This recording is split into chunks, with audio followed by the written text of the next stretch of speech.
Hey yo, what is up guys, and welcome back to FPL Central.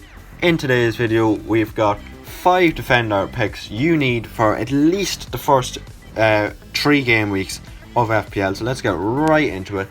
Before we get into the video, don't forget to smash the like button and subscribe if you've really enjoyed the video and you want to like the channel.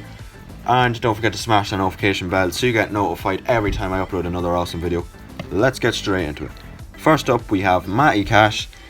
First 3 game weeks against Bournemouth, Everton and Crystal Palace. Then he's got a tough few games: West Ham, Arsenal, City and Leicester. Then some good games there.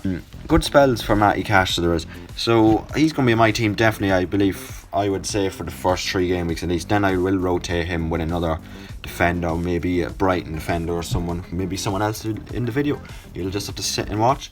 But, yeah, he got 147 points last season. He had a good end to the season. I wonder what it tell me here. No, he's £5 million.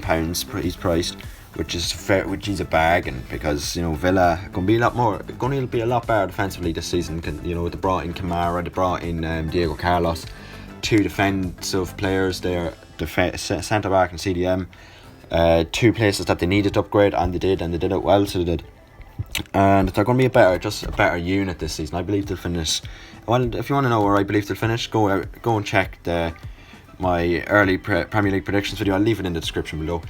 So yeah, 5 million, 18% selected already, but that's because there's only about 600,000 people playing. 147 points last season. 3 fixtures in his first 3 green fixtures, in his first 3 game weeks against Bournemouth, Everton, Crystal Palace. They're playing Everton at home. That'd be a tough game as well, but good chances there for clean sheets and goal contributions as well. At only 5 million, I believe he's an absolute gem. So let's get right into the next one. And next up we have Macca. Now this is a player here that I would rotate with Macca. He's the same price. He's £5 million. He got 126 points last season. If he stays, well, it doesn't really matter. It kind of does, to be fair. If he stays at Brighton, you bring him in game week 4 for Macca, and he's got Leeds, Fulham, Leicester, Bournemouth and Crystal Palace in his next 5 fixtures, which is a good rotation. The same price to the. If he does go to Manchester City, you don't bring him in because there's possibilities he gets rotated and he does not play games at all. He comes in and replaces Zinchenko's backup.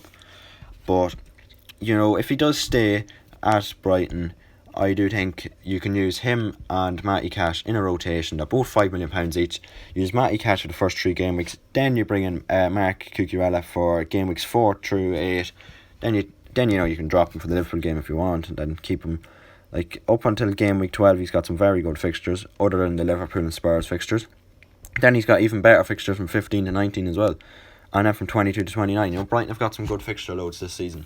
So Macca, if he stays at Brighton, he's got to be an absolute gem at £5 million. If you bring him in game week 4, because Newcastle could end up being a 0-0 draw, or 1-0 win. They could keep clean. You never know now against Man United how bad United are. But game week 4, you bring him in. What I would say is bring Cash in from game week 1 till 3, and then take him out and bring in Macca for him for game weeks 4 till 8. Let's get into the next one. Next up, we got Taggart, £5 million, 101 points last season. Newly signed player. Obviously, he was on loan for half a season from January at Newcastle. They signed him on a permanent deal for 17 million, I believe, which is very good.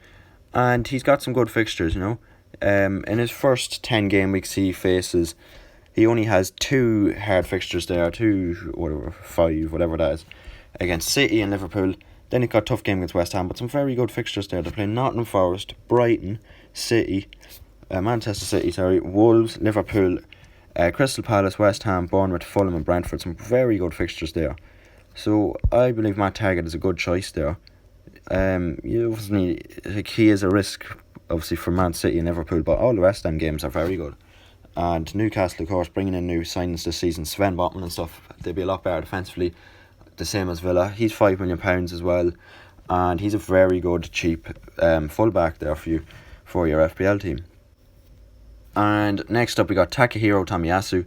£4.5 million is his price, which is very good considering the fixtures, and he's going to start. I'd say he would start every game. I don't think Bellerin would start ahead of him. I'm not too sure. There is a rotational risk, I suppose, thinking about it now. But anyway, just to take Ballon out of the picture altogether, Tomiyasu, he was injured a lot last season. He only got 75 points, but in the games he did play, he was absolutely superb for Arsenal. £4.5 million. He's already 19.7% selected. Like, look at his first 5 fixtures there. Crystal Palace, Leicester City, Bournemouth, Fulham, Aston Villa. Like, in the first 9 game weeks, they've only got 1 red fixture, so Arsenal have brilliant start to the season. Good spells then throughout the season. But for a £4.5 million, I believe he's an absolute gem to have in your team. He's very cheap, instead of the likes of Kieran Tierney, you save yourself some cash there to reinvest into somewhere else in the squad. And 75 points last season. In the games he played, he was very good. Let's get straight on to the last pick. And last but not least, we have got a very big differential pick here. Rico Henry, £4.5 million. It's only selected so far by 1% of people, which is good for anyone wanting differentials. 108 points last season. Look at, how can you not have him? Look at the first 11 game weeks there. Yeah, he's got Leicester, but like Brentford, if they're like they were last season, they'd have no problem of potential clean sheets against the likes of Leicester City now. Obviously Leicester, Man United, but Man United were not good last season. I know they've got Ten Hag and stuff, but they haven't brought in a forward yet. So their current Man United team, Rico Henry's, Brentford have a big chance there. Then they got Fulham, then they got Everton, Crystal Palace, Leeds, Southampton, Arsenal, tough game, Bournemouth, easy game, Newcastle, another tough game, and Brighton. And then the Chelsea game. Like, the first 15 game weeks, they've only got 2 red fixtures and 3 grey fixtures there. So like, Rico Henry's a very good pick, I suppose. Or you could have Pinnock or someone else, but Rico Henry, we've got chances of goals, chances of assists as well. Only £4.5 million, so it's very cheap. Only selected by 1%. Big differential there. 108 points last season. You need to have Rico Henry in your team. I might not have him in my team, but he could be an option that I would probably bring in game week 3, because that Fulham game for Brentford, if Brentford performs against Leicester, Man United, scoring goals and stuff, bring him in, no problem for the Fulham Everton. Like, from Fulham, the Fulham game on in game week 3 up till game week 11, or maybe game week 8, depends. But yeah, Rico Henry, differential pick there for you guys, 4.5 million. That's going to be the end of the video. If you've really enjoyed it, don't forget to smash thumbs up button, subscribe, and leave your comments down below. Peace.